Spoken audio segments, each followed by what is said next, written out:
What if I told you that for centuries, the most astonishing chapter in the life of Jesus has been erased from history? A chapter so critical that it represents nearly 60% of his life, a gap so vast it raises deep questions about what really happened during those years. The Bible paints a brief picture of Jesus' childhood, his miraculous wisdom at age 12 in the temple, followed by a deafening silence until he reappears at 30, ready to begin his ministry. But what happened during those 18 years? Why was this part of his life deliberately hidden? This isn't just a missing piece of the puzzle, this is a calculated omission, one that has fundamentally shaped how billions of people understand spirituality. The hidden records that speak of these years have remained buried for centuries, but now, thanks to ancient archives from across the world, the truth is finally beginning to surface. From the remote Himalayas to Ethiopia, from Egypt's sands to secret Vatican archives, the missing years of Jesus are not a mystery anymore, they are history waiting to be uncovered. What I am about to share with you will challenge everything you thought you knew about the origins of Christianity. Imagine for a moment, why would the most influential figure in history have such a large portion of his life erased from the record? These aren't mere footnotes, they are critical chapters of Jesus' journey, completely overlooked or actively hidden by those who shaped early Christian doctrine. But now, long-forgotten texts from distant corners of the earth are shedding light on Jesus' youth, an incredible tale of travel, learning, and spiritual transformation. Let's start with a story that has been kept from the public eye for over a century. In 1887, a Russian explorer named Nicholas Notovich traveled to India and heard stories about ancient manuscripts detailing a young teacher from the West called Isa. Skeptical but intrigued, Notovich set out to find these texts at the Hemis monastery in the Himalayas. Initially, his search was denied, but fate intervened when he broke his leg and had to recuperate at the monastery. During his stay, the head monk revealed something that would shake religious scholarship forever, an account of Isa, a young teacher who arrived from the West at age 14. This teacher spent 6 years in India, studying with Buddhist monks, Hindu sages, and mastering spiritual wisdom, healing, and meditation before returning to his homeland. Notovich's discovery was met with heavy skepticism. The British colonial authorities, too, dismissed it, with one representative conveniently reporting that no such manuscripts existed. However, in 1922, Swami Avanananda, a disciple of the great Ramakrishna, traveled to Hemis to disprove Notovich's claims, but instead, he found the manuscripts exactly as described. This confirmation, published in his book Kashmir Oibit, added further weight to the evidence. By 1925, renowned Russian explorer Nicholas Roerich documented similar accounts during his own travels, confirming Notovich's findings. 3 independent sources, spanning different cultures and backgrounds, corroborated the story of Isa's journey to India. Yet today, when researchers inquire about these manuscripts at Hemis, they are told that they are no longer available. Convenient timing, isn't it? Just as technology would allow proper documentation, the evidence seems to vanish. But here's where it gets even more fascinating. Copies of these manuscripts were said to have been transferred to the Vatican's secret archives in the early 20th century. Could the Vatican hold documents detailing Jesus' education in the East, documents that have never been acknowledged?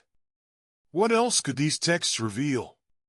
Ethiopia, a country with one of the world's oldest and continuously practiced Christian traditions, holds a key to answering these questions.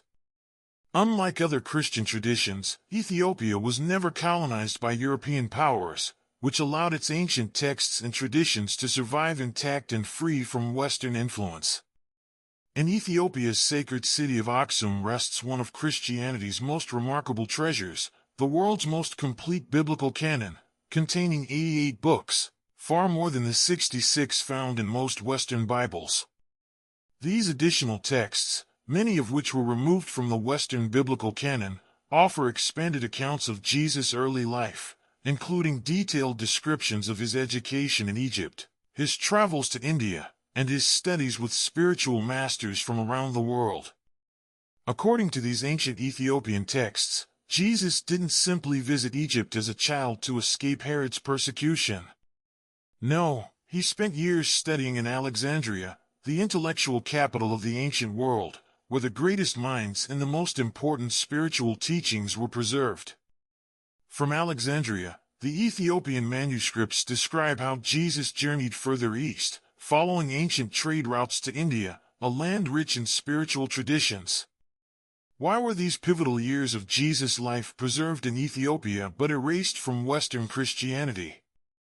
The answer lies in the Council of Nicaea in 325 CE, when Emperor Constantine solidified Christianity as the official religion of the Roman Empire.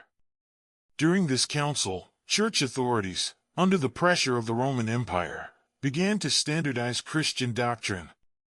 Texts that didn't align with the official narrative were labeled heretical and destroyed. A Jesus who had studied with Buddhists, learned from Hindu sages, and been initiated into Egyptian mystery schools didn't fit the narrative of an exclusive, Rome-centered faith.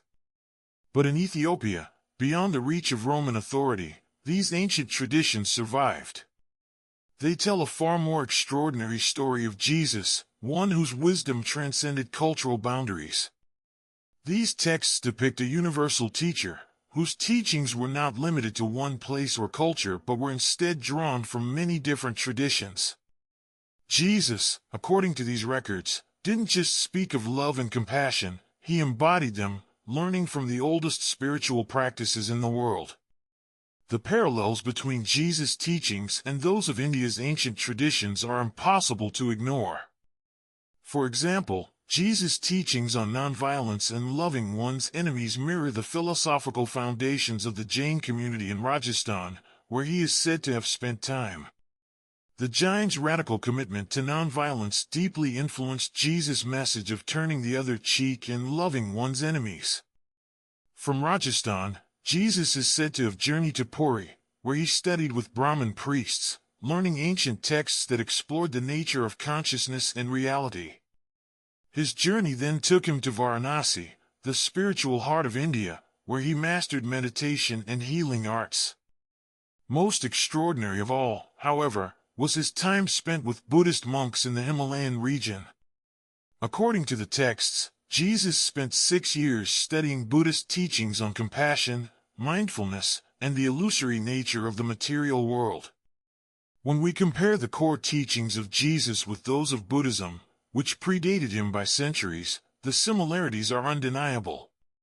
Jesus' famous words, "Blessed are the poor in spirit, for theirs is the kingdom of heaven," closely resemble Buddhist teachings on the nature of suffering and the path to enlightenment. What does all of this mean? It means that the story of Jesus, as we know it today, may be just a fraction of the full picture. The missing 18 years are not just a historical curiosity, they are a key to understanding the full extent of Jesus' teachings and the wisdom he gleaned from spiritual traditions around the world. What other truths have been hidden from us? And what are we missing when we only see part of the story? If this exploration has opened your mind, share your thoughts below and don't forget to subscribe for more revelations that challenge what we've been taught and uncover forgotten wisdom from across the world. The journey of discovery is just beginning. Are you ready to uncover the rest of the story? What if the wisdom of two of the most profound spiritual figures in history, Buddha and Jesus, was connected in ways we never imagined? What if their teachings on love, compassion, and the divine nature of human beings were more than just coincidences? The parallels between their teachings are striking, and not just on a superficial level. These aren't vague similarities, they're fundamental philosophical frameworks, missing from the Jewish tradition of Jesus' time, that point toward a direct exchange of ideas between East and West. Buddha said, "The wise ones who are free from worldly desires experience Nana supreme bliss." Jesus, in a remarkably similar vein, taught, "Love your enemies. Bless those who curse you." Buddha also shared the timeless truth that hatred does not cease by hatred but only by love. This is the eternal rule, and Jesus, in a message that resonates with the same depth, echoed, "Love your enemies." Both masters spoke in parables and used symbolic stories to express profound truths, much like the way Buddha did in his teachings. But why are these shared philosophies so significant? The answer lies in the rich, often overlooked history of Jesus' life and travels. These teachings go beyond the typical expectations of his Jewish upbringing and seem to echo spiritual principles found in Eastern traditions, principles that predate Jesus' time by centuries. The most logical explanation is the simplest. Jesus encountered these teachings firsthand during his travels in the East. And the evidence for this extends beyond philosophy. It is embedded in the very words Jesus used. For example, when Jesus referred to himself as the Son of Man, he used the Aramaic term bar nasha, a phrase common in Buddhist texts of that era. This term was used to describe an enlightened being, someone who had attained a higher level of wisdom.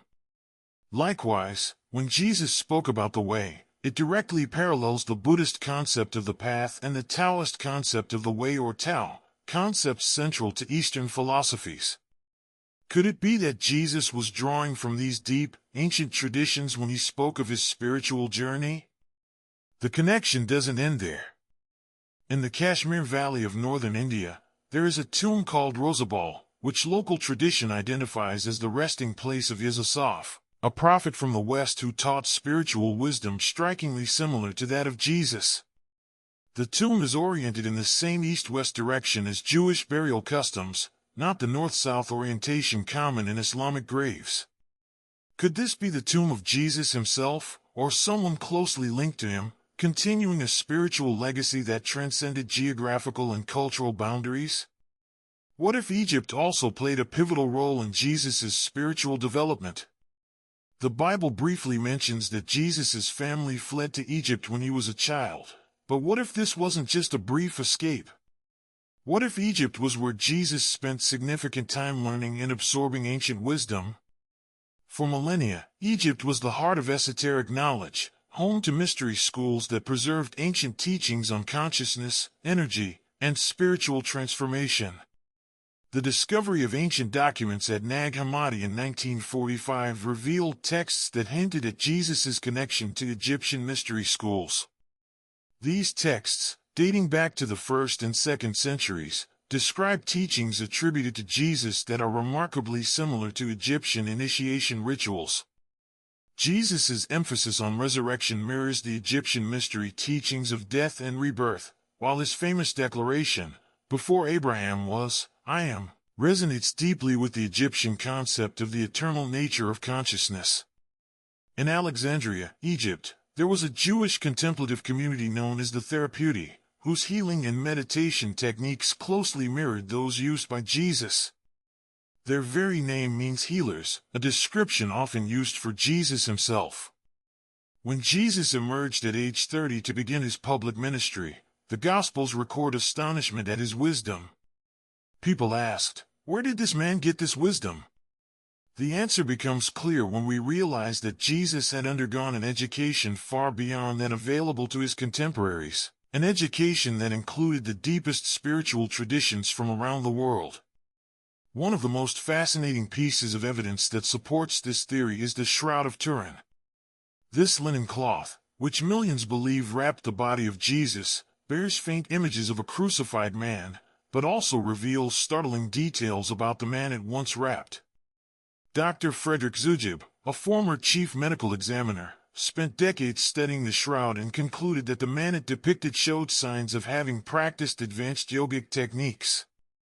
The position of his hands suggests a specific mudra used in deep meditation, and the definition of his muscles indicates someone who engaged in disciplined physical practices. The unbroken legs on the body indicate a quick death on the cross, consistent with yogic abilities to control the body's functions and exit the body consciously at the moment of death. Could it be that Jesus' travels in the East exposed him to these yogic and meditative practices? If so, this would explain the remarkable healing techniques he used, including the transfer of energy through touch, the emphasis on the faith of the recipient, and the use of saliva and mud, practices that are directly paralleled in Eastern medical traditions, particularly in Ayurvedic and Tibetan healing systems. Even more compelling is the discovery of cannabis residue at ancient Jewish religious sites dating back to the time of Jesus. Analysis of altars in Tel Arad revealed that cannabis was used in religious ceremonies, a practice with no precedent in traditional Judaism but well established in Eastern spiritual traditions. What does this tell us? It suggests a broader connection between the religious practices of the East and the rituals that influenced Jesus. Perhaps the most profound evidence, however, comes from linguistic analysis of Jesus' own words. Jesus taught in Aramaic, and when we examine his original Aramaic phrases, rather than their Greek translations in the Gospels, we see something remarkable. Certain terms he used, like poor in spirit, don't make much sense in the Jewish context, but they align perfectly with the Sanskrit concept of dana, which means emptying oneself to receive divine wisdom. If Jesus did indeed study with Eastern masters, was initiated into Egyptian mysteries, and synthesized wisdom from multiple traditions, then the artificial boundaries between religions begin to dissolve. His teachings on love, compassion, and the divine nature within each person are no longer exclusive to Christianity. They become universal spiritual principles that transcend cultural boundaries. This understanding transforms Jesus from a figure claimed by one religion to one who embodies the principle that truth transcends all human-made distinctions. For Christians, this doesn't diminish Jesus' significance but expands it. Rather than seeing him as the founder of a separate religion, we can appreciate him as a master teacher who distilled the wisdom of multiple cultures into teachings that are accessible to everyone, regardless of their background. Ready to rethink everything you thought you knew about Jesus and his teachings? It's time to uncover a new perspective, one that connects us all. What if the true story of Jesus is far more profound and universal than we've been taught? What if the teachings we hold so dear aren't isolated to Christianity alone, but are reflections of a deeper, shared spiritual truth that transcends cultural and religious boundaries? Imagine a version of Jesus who didn't just embody one tradition, but synthesized the wisdom of many. His teachings, accessible and profound, resonate not only in the context of his time but across spiritual paths that have long been separated by artificial lines. For followers of other spiritual traditions, this perspective opens a bridge of understanding. Jesus' wisdom no longer stands as a competing claim but as a complementary voice in humanity's broader spiritual dialogue. His message, like the teachings of the Buddha, offers a path of love, compassion, and enlightenment, reminding us that these aren't disparate ideas, rather, they're interconnected teachings meant to guide us all toward a higher consciousness. Jesus' words about the kingdom of heaven within us echo the Upanishadic teachings of ancient India, which affirm that the divine consciousness resides within each of us. It's a message of unity, a call to look inward and recognize our divine nature. When we reflect on his teachings about nonviolence and loving our enemies, we begin to see how closely they align with Buddhist compassion practices. Jesus' advocacy for peace and love transcends cultural boundaries, rooted deeply in the spiritual traditions of the East, particularly those of Buddhism and Jainism. His call for nonviolence mirrors the radical commitment to peace that these traditions embraced long before he walked the earth. In this light, Jesus' teachings reveal themselves as not just part of a single religious framework, but part of a greater spiritual tradition shared across time and space. But the story of Jesus' hidden years challenges us further. It invites us to question not just the gaps in the narrative of his life, but also the very boundaries we've drawn between different paths of wisdom. What if, instead of seeing these traditions as separate or even competing, we understood them as expressions of one universal path? What if Jesus, in his travels, recognized this oneness and sought to translate the insights of Eastern spiritual masters into language that his Mediterranean audience could understand?